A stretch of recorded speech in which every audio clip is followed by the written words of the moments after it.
विनय जी खाना साहब, अरे जय जोहर का नारा है, अरे जय जोहर का नारा है।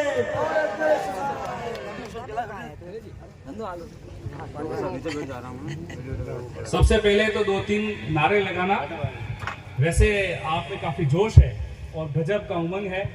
हम तो आपको देख करके काफी गदगद हो गए हैं। सबसे पहले तो भगवान बिरसा मुंडा की हम जय बोलेंगे।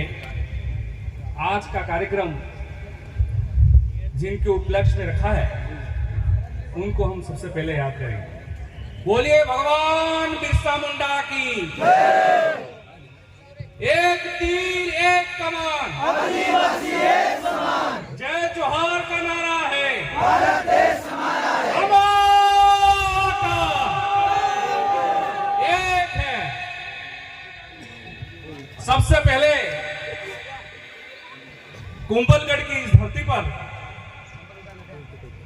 महाराणा प्रताप और महावीर राणा पूंजा की इस धरती को मैं नमन करता हूं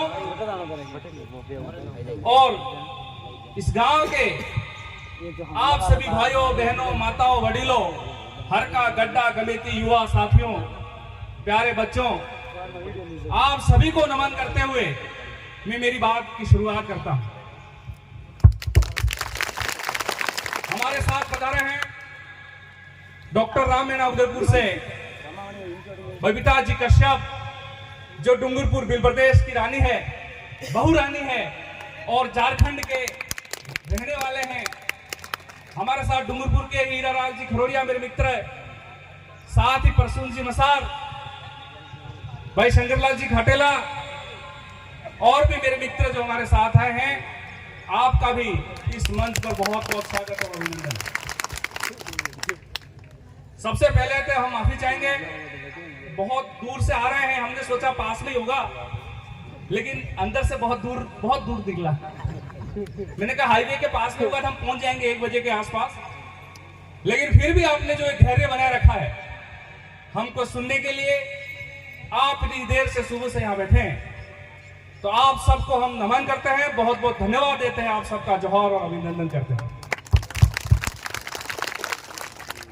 भाई और बहनों, इतने सुदूर क्षेत्र में इतना शानदार कार्यक्रम आपके द्वारा रखा जाना, ये आपकी जिज्ञासा, आपकी उमंग, आपका धैर्य और आने वाले समय में आप बहुत कुछ अच्छा करना चाहते हैं, ये हमको देखने को मिल रहा है।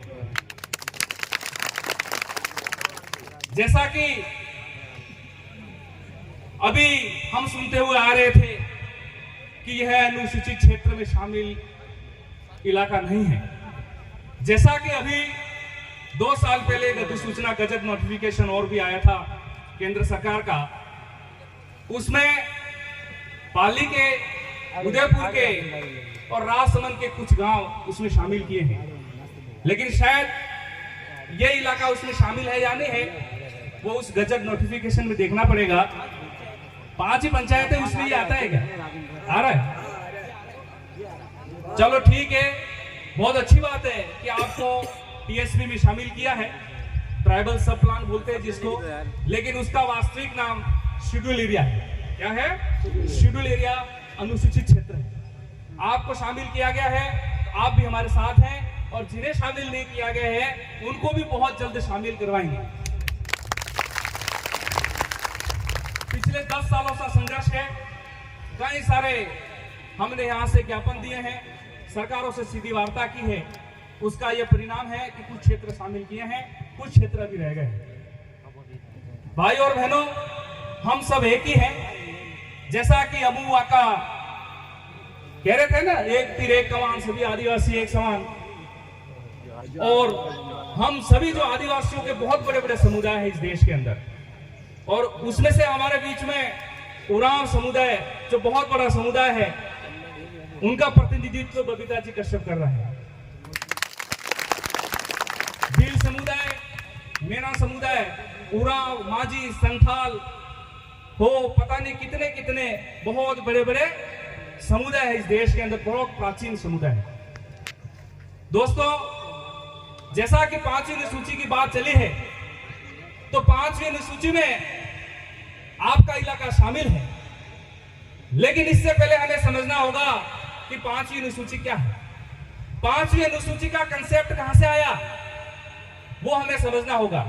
मैं ज्यादा समय नहीं लूंगा, मैं आपकी भाषा भी बोल सकता हूं लेकिन शायद इतनी नहीं बोल पाऊंगा, इसलिए आप में हिंदी ही चलेगी, चल जाएगा।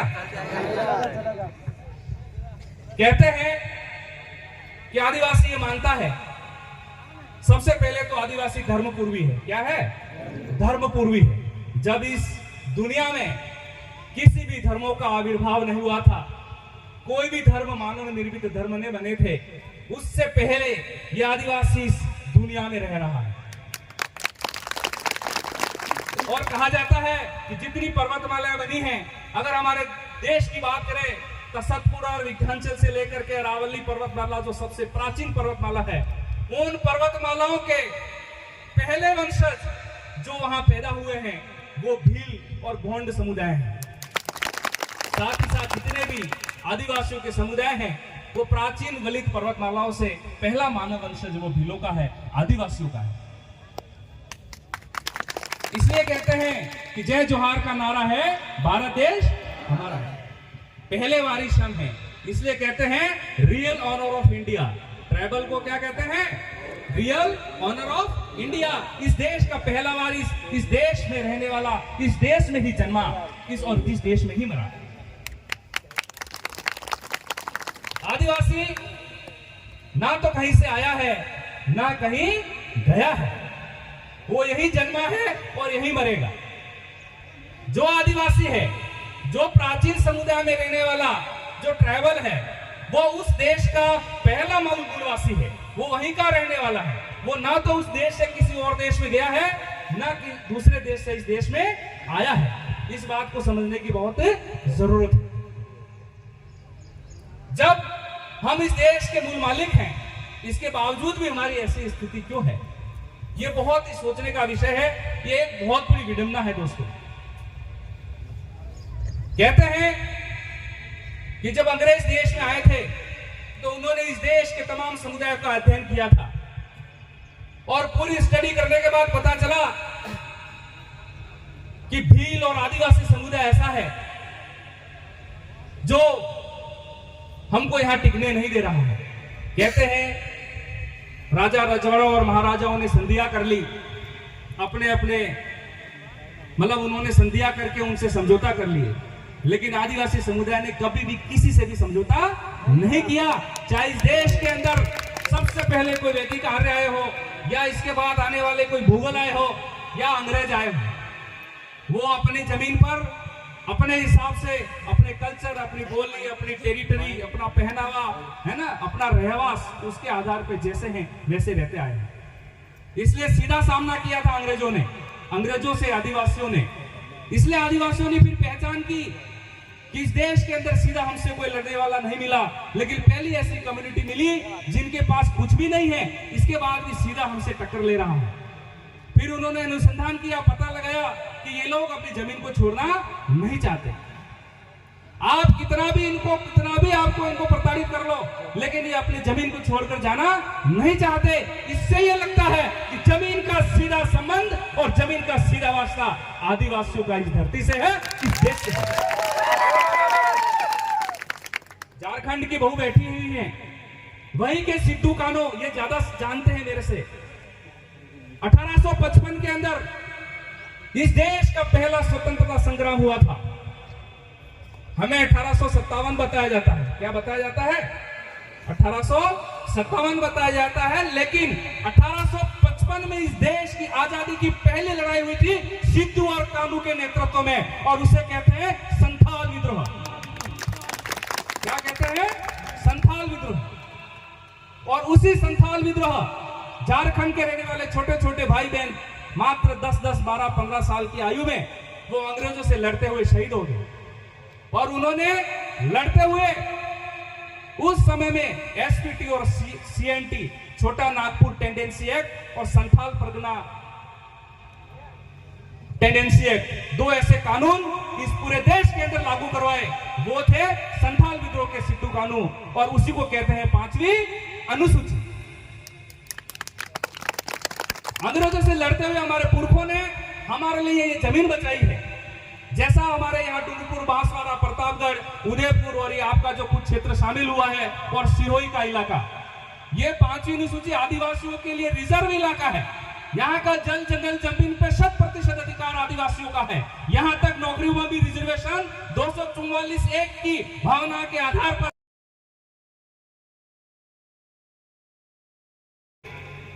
ये उसी कानून के तहत है जो 5वीं अनुसूची का कानून है, उसी के तहत सारे नेता आपके बन रहे हैं या जो रिजर्व इलाका है।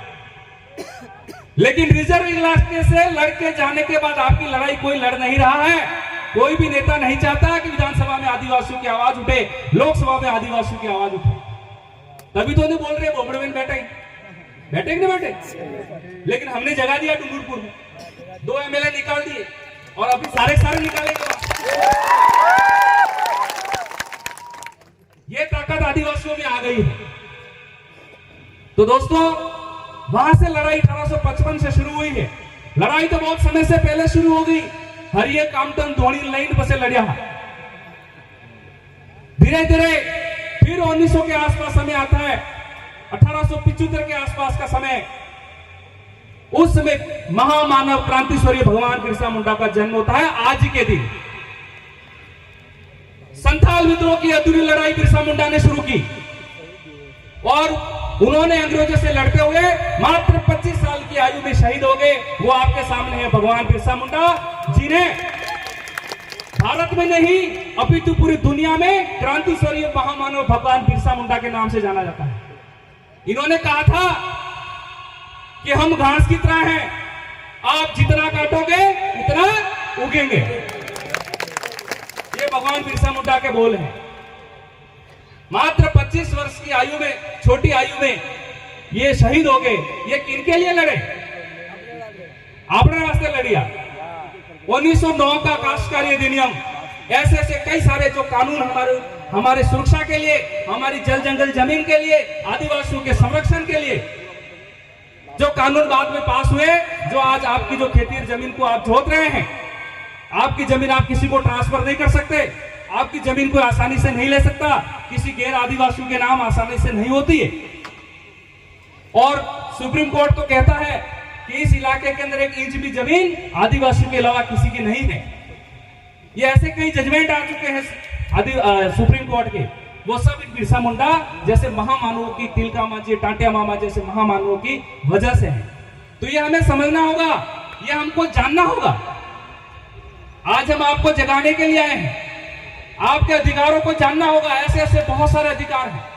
बच्चों को अच्छा पढ़ाओ, आगे बढ़ाओ, अच्छा पढ़ोगे अच्छा जानोगे। बबीता जी कश्यप ने LLB कर रखी है, इन्होंने कॉन्स्टिट्यूशन, संविधान की पूरी जानकारी है। आपने बहुत बड़े बड़े आंदोलन चलाए इस देश के अंदर और आज ये बहू बन के यहाँ हमारे बीच में आए हैं। ऐसे हमारे बहुत सारे मित्र हैं, डॉक्टर राम मीणा को देख लीजिए, ऐसे ऐसे बहुत सारे हैं जो इस आदिवासियों की लड़ाई को बहुत आगे लड़ रहे हैं। तो आप भी इस लड़ाई में शामिल हो जाइए मेरे भाई और बहनों। अब तो आप अनुसूचित क्षेत्र में भी शामिल हो गए हो, तो अनुसूचित क्षेत्र के क्या अधिकार है उनको आपको जानना होगा। और मैं ज्यादा समय नहीं लूंगा, आपने इतना धैर्य बना करके आप जो हमको सुना, हमारा जो सम्मान किया है, उसके लिए हम बहुत बहुत आपके धन्यवाद देते हैं, आपके आभारी हैं। साथ ही प्रशासन का भी बहुत बहुत धन्यवाद, आभार, जो आप इतनी देर से लोगों के बीच में खड़े हो, आपका बहुत बहुत आभार और धन्यवाद देते हैं। और मेरे और भी साथी हैं जो बोलना चाहेंगे, इसलिए मैं उनका समय नहीं लेना चाहूंगा। बहुत बहुत धन्यवाद, आभार, जोहार, आप सबकी जय। जोरदार तालियां हो जाए।